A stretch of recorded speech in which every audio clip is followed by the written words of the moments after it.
Hello friends, future study hub पर आप लोगों का स्वागत है। आज का हमारा जो टाइप रहेगा वो type number 3 and type number 4 रहेगा। संख्या पत्ती, जैसे कि आप लोगों को पता है कि चैप्टर हमारा चला हुआ है। तो चलिए देखिए आप लोगों को क्या दिया गया है यहाँ पे। जैसे उसने टाइप नंबर 3 में मुझे कहा गया कि विभाजित कर शेषफल ज्ञात करना है। यदि 45 की पावर 47 प्लस 2 कोष्टक और भाग 44 से विभाजित करने पर शेषफल क्या होगा।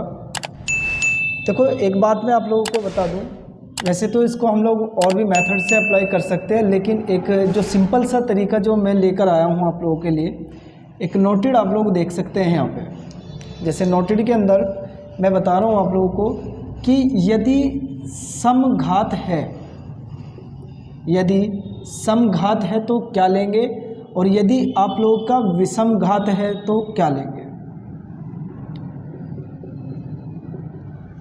देखिए जैसे कि मैंने बताया आप लोगों को कि यदि समघात है तो क्या लेंगे और विषमघात है तो क्या लेंगे। अगर समघात है तो आप लोग उस पावर को हटाकर वहाँ पे 2 रखेंगे, मतलब समघात है तो 2 लेंगे। अगर विषम है तो वहाँ पे आप लोग 1 रखेंगे। जैसे मुझे क्वेश्चन के अंदर दिया गया है यहाँ पे 47। अब क्या 47 क्या होता है? 47 तो हमारे पास में विषम संख्या होती है। मैं विषम संख्या भी बता दूं आप लोगों को कि विषम संख्या कहते किसको है। जो संख्या 2 से विभाजित न हो वही मेरे पास में क्या कहलाई जाएगी, विषम संख्या होगी। और सम संख्या वो होगी जो 2 से विभाजित हो। ठीक है, ये एक नॉर्मली बात है। जैसे कि 47 है और 47 को मैंने बताया कि ये विषम है, और विषम की कंडीशन में मैंने यहाँ पे लिखा हुआ है अगर विषम घात है तो आप लोग 1 लेंगे, मतलब 45 की पावर 1 प्लस 2 और भाग चल पा रहा हमारा 44। तो 45 की पावर 1 का मान 45 ही होगा और प्लस 2 और भाग 44। 45 और 2 47 और भाग 44। जब आप लोग 47 को 44 से भाग करोगे तो शेषफल मुझे बताना है क्या बचेगा। जैसे 44 को मैं क्या करूँगा, भाग किया 44 ही कम 44, और मुझे यहाँ पे जो शेषफल प्राप्त हुआ वो 3 प्राप्त हुआ, जो कि मेरे ऑप्शन में यहाँ पे मुझे दिख पा रहा सी ऑप्शन। तो मैंने टिक लगाया यहाँ पे। देखो हमारे पास में इतना टाइम नहीं है कि 45 की पावर में 47 की इतनी बार मल्टीप्लाई करके रखूं और फिर प्लस 2 करूंगा। तो एक सिंपल सा जो तरीका मैंने बताया है, आप लोग इसको किसी भी क्वेश्चन के ऊपर अप्लाई करके देखना। तब भी अगर आप लोगों को समझ में नहीं आती है वो बातें तो मुझे कमेंट बॉक्स में लिख के बताना ये बातें कि सर ये बातें समझ में नहीं आएंगी। चलो मैं एक और एग्जाम्पल ले लेता हूँ। जैसे यहाँ पर मैंने विषम के प्रति लिए, एक सम के प्रति मैं रख लेता हूँ यहाँ पर। जैसे मुझे 7 की पावर यहाँ पे 56 दिया गया और प्लस 2, और मुझे नॉर्मली संख्या जैसे 4 से भाग करना है इसको, और फिर मुझे बताना है इसको सॉल्व करके कि वो शेषफल क्या आएगा जब इसको मैं पूरे को सॉल्व करूँगा। 7 की पावर 56, तो मुझे क्या प्राप्त हुआ यहाँ पे 56 क्या सम होता है, 56 सम होता है, क्योंकि 56 2 से कट जाएगा तो इसी वजह से 56 हमारा सम संख्या होगा। सम संख्या घात होने के पश्चात मैंने बताया कि घात हमेशा उसको हटाकर आप लोग क्या लेंगे, 2 को रखेंगे और प्लस 2 भाग 4। जैसे 7 की पावर 2 का मान हमें पता कि 7 की 2 बार गुणा करके रखेंगे। जैसे 7 7 49, तो 49 प्लस 2 भाग 4। 49 और 2 कितना हो जाएगा 51 भाग 4। अब मैं क्या करूँगा, यहाँ को 51 को 4 से भाग करके दिखाऊंगा। जैसे 4 एकम 4, 1 बचा, फिर 1 उतारा मैंने यहाँ पे, और फिर 4 दूनी 8। तो शेषफल कितना बचा, फिर दोबारा देख लेंगे आप लोग भाग एक बार। फिर जैसे 4 एकम 4, 1 बचा, फिर 1 उतार लिया और 4 दूनी 8। तो मुझे जो शेषफल यहाँ पे प्राप्त हुआ, इसको डिवीज़न करने के पश्चात तो वो शेषफल मुझे यहाँ पे 3 ही इसमें भी प्राप्त हुआ। देखो आप लोग ऐसा बिल्कुल भी ना समझे कि सर क्या हर बार ही 3 शेषफल बचेगा, ऐसा बिल्कुल नहीं होगा। वो सेम संख्या मिलेगी तो मुझे यहाँ पे प्राप्त हो गया। तो एक बात और मैं बता दूं, मैं आप लोगों को 2 या 4 दिन के अंदर आप लोगों को एक नीचे PDF का लिंक दूंगा। उस PDF के माध्यम से आप लोग क्या करेंगे, मैं यहाँ पे एक एक 2 क्वेश्चन हर टाइप का बताता रहूँगा, आप लोग प्रैक्टिस वहाँ से करते रहना। मैं फिर उसके बाद में एक टेस्ट भी रखूँगा जिसके तरीके से आप लोग उसको सॉल्व करेंगे। तो एक बहुत ज़्यादा इम्पोर्टेंट हमारा ये भी क्वेश्चन बनता है टाइप नंबर 4, विभाजित पर आधारित। देखो इसके अंदर उसने मुझे कहा कि 2 की पावर 71 प्लस 2 की पावर 72 प्लस 2 की पावर 73 प्लस 2 की पावर 74। तो उसने कहा कि इसको सॉल्व करने के पश्चात इसमें मेरा ऐसा कौन सा ऑप्शन है जो इसको मैं पूर्णतः विभाजित कर सकता हूँ, वो मुझे यहाँ पे देखना है। तो देखते हैं हम लोग क्या करेंगे। क्वेश्चन को करने का जो तरीका रहेगा, इसमें से आप लोग सबसे पहली वाली जो वैल्यू होगी, जो सबसे पहले वाली वैल्यू होगी, अर्थात कॉमन कह सकता हूँ मैं, कॉमन लेंगे आप लोग सबसे पहले इसमें से 2 की पावर 71।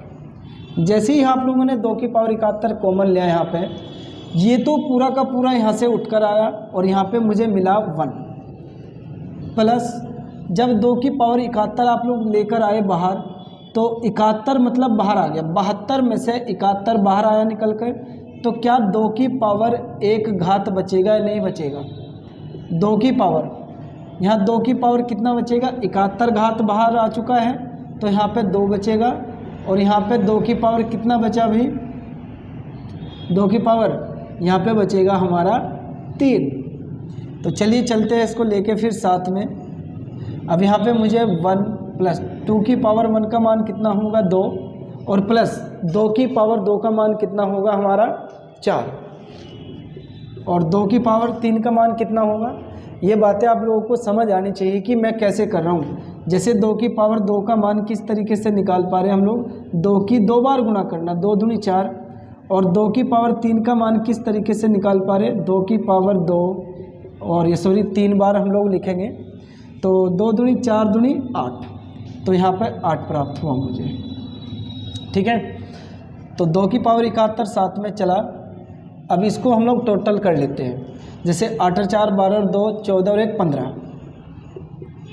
आपकी मर्जी है, अगर आप लोग इसका और आगे बढ़ाना चाहते हो तो और आगे भी तक भी बढ़ा सकते हो, वैसे तो आप लोग यहाँ तक ही सोल्व कर सकते हो। जैसे कि मैं इस तरफ बता के चला हूँ कि अगर किसी की पावर हमारे पास में विषम है तो हमेशा हम लोग क्या लेंगे? 1 लेंगे। जैसे 2 की पावर में 1 लूँगा और यहाँ पे गुणा में है 15। देखो जब भी कभी कोष्टक लगे रहते हैं तो कोष्टक के यहाँ साइड में जो भी वैल्यू लिखी रहती है, तो यहाँ पे हमेशा मल्टीप्लाई का ही चिन्ह होता है। क्योंकि जब हम लोग स्टैंडर्ड क्लास के अंतर्गत पहुँच जाते हैं, जैसे 9th क्लास से हमारी स्टैंडर्ड क्लास मिलती है, तो वहाँ से आगे हम लोग कभी भी कोष्टक के साइड में कभी भी मल्टीप्लाई का चिन्ह नहीं दिखाते हैं। तो आप लोग समझ लेना कि कोष्टक के साइड में हमेशा मल्टीप्लाई का चिन्ह होता है अगर कोई संख्या लिखी हुई है। देखो जैसे मैं लिखूँ 3 कोष्टक ऐसे लिखा मैंने, तो यहाँ पे इसका मतलब गुणा का चिन्ह है इनके बीच में। कुछ बच्चों को ये बहुत ज़्यादा कन्फ्यूजन रहता है, तो 3 गुणा में 5 कम हुआ यहाँ पे। ठीक है, तो जैसे 2 की पावर 1 का मान तो होगा 2 की पावर 1 का मान होगा 2 और 15, तो 15 तो गुणा में था ही हमारा, कोष्टक से मैंने बाहर निकाल लिया। जैसे 15 दूनी 30। अब भाई इस 30 को चेक करना है कि इसको कौन काट पाएगा। अब चेक करते हैं, क्या 9 30 को काट पाएगा? नहीं काट पाएगा। क्या 3 काट पाएगा? इसको होल्ड रख लेता हूँ अभी। फिर 11 देखते हैं हम लोग, 11 से 30 कट पाएगा? नहीं कट पाएगा। 13 नहीं कट पाएगा। तो मुझे जो ऑप्शन यहाँ पे प्राप्त हुआ वो बी ऑप्शन प्राप्त हुआ है। मतलब कि इतने को सॉल्व करने के पश्चात में जब आप लोग सॉल्व करोगे, बड़ा सा सॉल्व करोगे, तो इसको 3 से विभाजित करना प्राप्त होगा हमें, और यही मेरा 3 ही क्या कहलाया जाएगा, इस संख्या को पूर्णतः विभाजित कर सकती है संख्या। तो चलिए एक और एग्जाम्पल मैंने रख रखा है, अगर किसी बच्चे को समझ नहीं आया। जैसे मैंने ऊपर भी बताया कि आप लोगों को हमेशा इस तरह के क्वेश्चनों में स्टार्टिंग वाली वैल्यू को क्या करना है, कॉमन के रूप में आप लोग उसको बाहर निकाल लेंगे। जैसे इसको बाहर निकाला आप लोगों ने, ये जो पूरा का पूरा जो पार्ट था ये बाहर निकल कर आया मेरा, और यहाँ पे मेरा बचा 1 प्लस। अब मैंने कहा कि घात घटाते चलेंगे हमेशा ऊपर से। ठीक है, तो जैसे 3 की पावर मैंने 51 बाहर निकाला तो यहाँ पे 52 था, 52 में से 51 बाहर आ गया तो यहाँ पे बचा 1, और यहाँ पे 3 की पावर मैंने 51 बाहर निकाला 53 में से तो यहाँ पे बचा 2, और यहाँ पे 3 की पावर भाई 3, 54 में से 51 जाके बचेगा 3। अब इसको सोल्व करना है आप लोगों को। 3 की पावर 1 का मान 3 प्लस 3 की पावर 2 का मान होगा 9, और 3 की पावर 3 का मान होगा भाई 27। जैसे ऊपर भी मैंने बताया था 27, मतलब कैसे आया होगा, इसकी 3 बार गुणा करके, क्योंकि पावर 3 रखी है ना तो 3 बार गुणा करेंगे ना, 3 3 होती है 27। जैसे 9 आया है तो 9 को कैसे किया आप लोगों ने, 3 गुणा 3, 3 3 9। अब इसको क्या करेंगे आप लोग, ऐड करेंगे, अंदर वाले को आप लोग क्या करेंगे, ऐड करेंगे। जैसे 1 और 3 4, 4 और 9 13, 13 और 27, 13 और 27 मैं यहाँ पे ऐड कर लेता हूँ, 13 और 27। जैसे ये हुआ मेरे पास में यहाँ 10 की 0 और ये 40,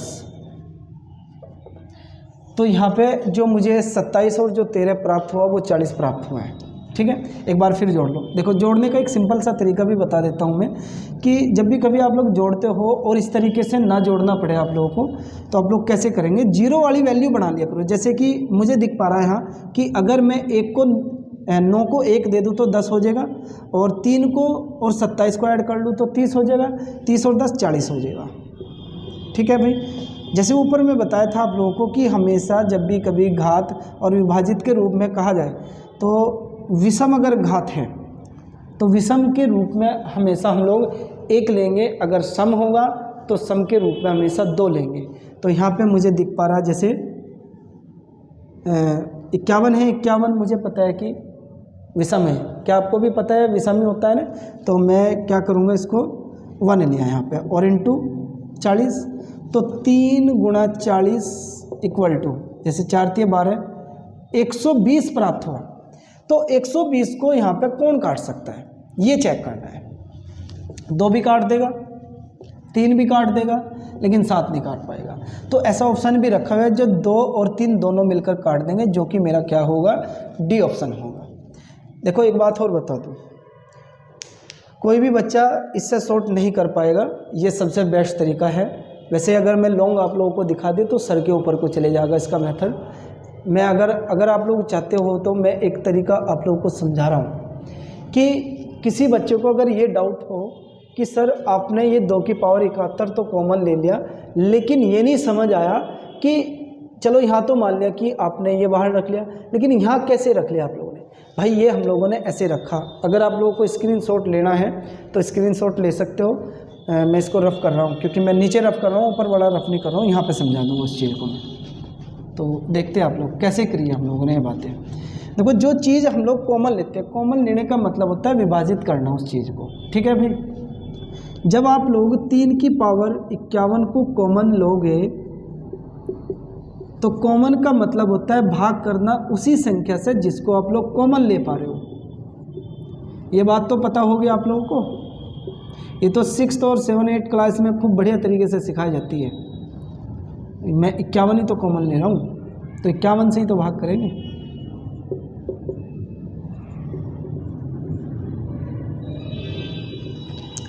तो कॉमन लेंगे। एक घातांक करनी चैप्टर भी पढ़ाऊंगा, उसमें भी सिखाऊंगा चीज़ें। ये जैसे हमारे पास में या तो ऐसे ही काट लो, सेम सेम है तो एक बार कट जाएगा, चलो इसका तो मैटर ख़त्म। या नहीं समझना चाहते तो ऐसे समझ लो।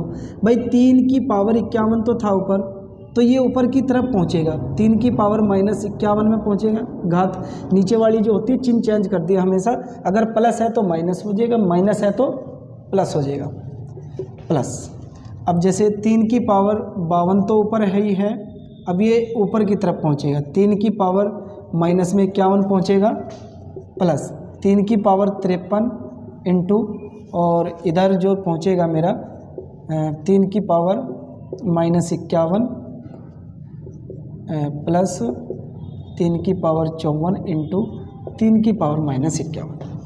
अब एक फिज़िक्स में भी खूब बढ़िया तरीके से पहले ही चैप्टर में 11th क्लास में सिखाया जाता है, या फिर मैथमेटिक्स के घातांक करनी जो चैप्टर पढ़ते हैं वहाँ पे भी सीखते हैं हम लोग ये चीज़ें।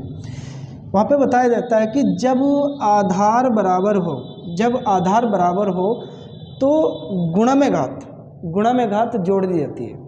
तो जब आप लोग इसे जोड़ने का प्रयास करोगे 3 की पावर 51 को, तो प्लस माइनस माइनस हो जाएगा यहाँ पे, और इसे जब जोड़ोगे तो 52 में से यहाँ पे क्या करोगे 51, और प्लस 3 की पावर यहाँ पे 53 माइनस 51, और 3 की पावर 54 माइनस 51 में से जब 51 घटाओगे तो 0 बचेगा, और 3 की पावर 52 में से 51 घटाओगे तो 1 बचेगा, और 3 की पावर 53 है, 53 में से 51 करोगे तो 2 बचेगा, और 3 की पावर 54 में से जब 51 कम करोगे तो 3 बचेगा।